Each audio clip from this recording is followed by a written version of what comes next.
સાબરકાંઠાના Vijapur Himmatnagar state highway પર આવેલા દેરોલ બ્રિજ પર વાહનોની અવરજવર પર પ્રતિબંધ મૂકવામાં આવ્યો છે। મહેસાણા માર્ગ અને મકાન વિભાગ તરફથી બ્રિજ પરથી વાહનોની અવરજવર બંધ કરવાનો નિર્ણય કરાયો। સાબરમતી નદીમાં પાણીનું લેવલ વધુ હોવાથી સલામતીના ભાગરૂપે માર્ગ અને મકાન વિભાગ તરફથી બ્રિજ પર વાહનની અવરજવર બંધ કરી દેવામાં આવી છે।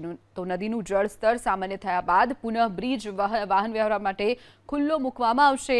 અગાઉ ભારે વાહનો માટે બ્રિજ બંધ કરવામાં આવ્યો હતો।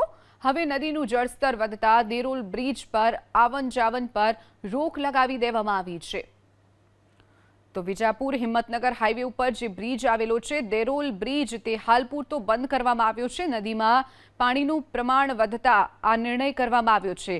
પહેલા નિર્ણય કરવામાં આવ્યો હતો કે ભારે વાહનો જે હતા તેની ઉપર અવરજવર પર પ્રતિબંધ મુકાયો હતો, પરંતુ અત્યારે તમામ પ્રકારના વાહનો ઉપર પ્રતિબંધ મુકાયો છે। જ્યારે પાણીનો પ્રવાહ ઘટશે ત્યારે ફરીથી આ બ્રિજ શરૂ કરવામાં આવશે।